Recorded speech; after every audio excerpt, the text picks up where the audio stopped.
Wow, wow, Wubsy, the big Wuzzlewood concert. I see that Joe Wolf is one of the sponsors of this event today.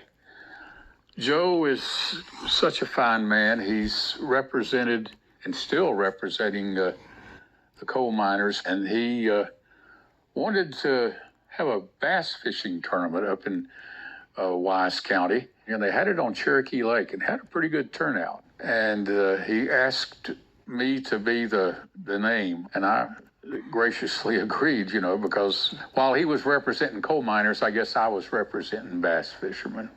Anyhow, he sent me the proceeds, which was $2,000 for the charity of my choice. I said, well, make the check out to the Bristol Faith in Action. So one day I just had a few minutes and I just had the check, and I certainly wanted to get it to the proper people.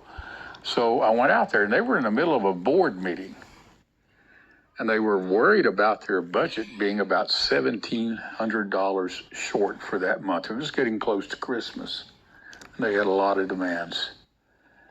I felt like Santa Claus that day. It solved their budget problem for that month, and it was one of the greatest moments I was ever involved with, and all I was the delivery boy, or as I referred to myself as, I felt like Santa Claus that day. Johnny, I can't believe you've been doing the weather for 25 years.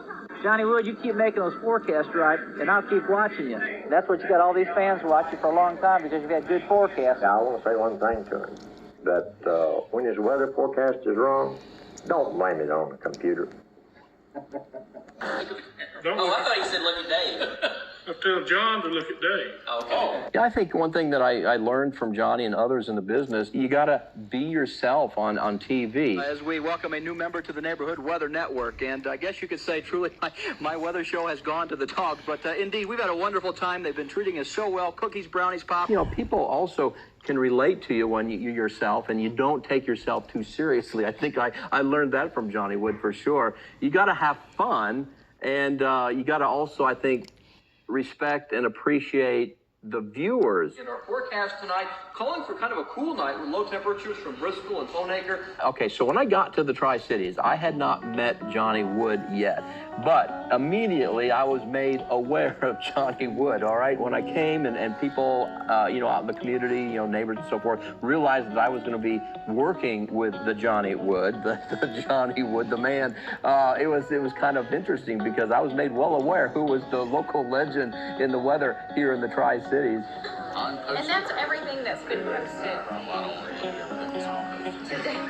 I started actually as overnight producer for the morning show, and that's when Johnny was a one-man show, so I spent the night gathering news, going out and shooting news, putting together his newscast in the morning. I moved on, I think, to every position in the newsroom that's possible until eventually I ended my career here as morning anchor alongside Mr. Wood. Well, here's Tara. She has a look at our top stories, but first, what about traffic? It was just a relief to know that someone so high profile, someone that had such a legacy here was on your side and had your back and wanted to help you grow and was encouraging. And yeah, how about that? Fall fishing heating up.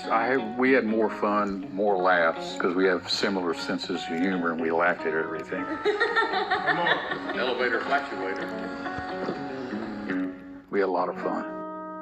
The first time I met Johnny Wood was probably around March of 1981. So I walk in the newsroom, and on the left is the legendary anchor Merrill Moore. He didn't even look up, and he's typing with one finger, like hunt and peck, pow, pow, pow, pow. And on the right was the legend himself, Johnny Wood. He looked up at me, and he went, "Hey, boy, where are you from?" I said, "Well, Mr. Wood, I'm from North Carolina. There's a little place called Avery County." He went, "Avery County? Let me tell you about the time that some dummy tried to kidnap Mildred the bear, the mascot of Grandfather Mountain." I remember that story. Somebody kidnapped a bear. Can you believe that? And I think from that moment on, Johnny and I were going to be close buddies because we had that Avery County connection. TV news has changed a lot since then, hasn't it? Yeah, but it's still pictures and people. I mean, Pictures and people, it certainly is. Like I say, maybe somebody will see a shot at me and they'll want to hire me. I don't want that guy to come work for me. I got to work with Johnny longer than anybody from a standpoint of directing I directed Johnny Wood for over 25 years, I think, in the morning show. I enjoyed working with Johnny, but as I started working more with him, just to get to know him and the kind of person he was off the air too was really, really neat. He became a really good friend. He would always want to know about my kids, my wife, how we were doing. Your term on a robbery conviction. Such a joy to work with him in the studio. And that's when you really got to know the real Johnny. I mean, of course, his on-air persona was true, but it was all those conversations there, the commercial breaks, and I would think about these elevator short conversations that we would have. And They've never heard Ray Stevens before. if you didn't work with him downstairs on camera, then you were kind of missing out. Hey, we're here. We would spend the morning working, preparing our show, and then when it was time to go downstairs, he'd say, "Come on, Teresa, let's go play TV."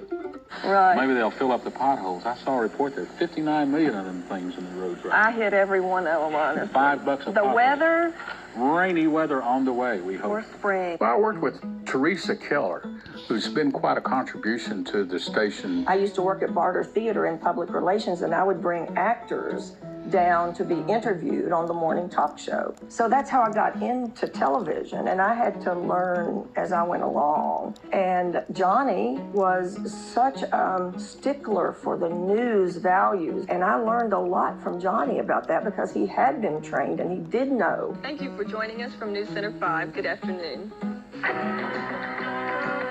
So Johnny was fun, and he was a little bit of a prankster. Yeah, but what were you doing over here? Going.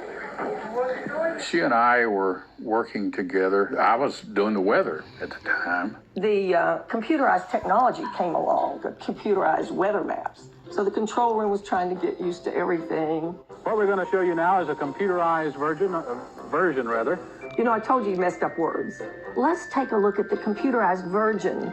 And as he said it, my name popped up on the screen. I was responsible for this. I tell this one on Tony Venable, but he was the director at the time. And I guess the control room freaked out, punched a button, and my whole picture came up. Where the frontal system is in that one. Hello, Teresa. Okay. There went our computer there. There we go. We're back with it. She was not aware of being on the air either. That's the worst thing that could happen when you're on the air and don't know that you are. And that blooper made it to NBC national program with Dick Clark and his feature on bloopers from people around the country. And they sent Teresa a check for $100, and I got a check for $100 for appearing on that show. And they both got paid, and I got reprimanded. Then we go into the southeast. Now, that's a new one there to show you. I guess Tropical Storm Teresa over there, huh? And in the southeast, there's some more of the clouds that we've got. So we went to digital high definition. Serving East Tennessee and Southwest Virginia in high definition. And so everybody at that time had to put on makeup, even the men. And Johnny wasn't prepared for that. And he's like, will you help me? And I had a compact. For a while, I did powder his bald head every morning before we went on air. And from then on, you know, we kind of I helped him with what to shop for, what to buy. But it was a fun morning, and we laughed about it a lot as I was putting makeup on him. Back in the day, I mean, I think it still happens, but there's this thing called National Smokeout Day, and you're supposed to change your batteries in your smoke alarms.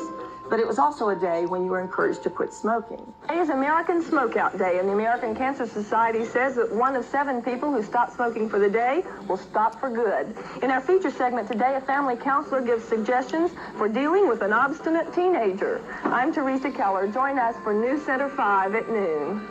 You're going to have to read. Did you see that in the... I looked through the lens, and there's Johnny on the side picking up a cigarette. His face got so red, we were in the control room just dying. I don't think that made it on the air. So that was just Johnny for you. That rascal. I look upon those moments with fond memories.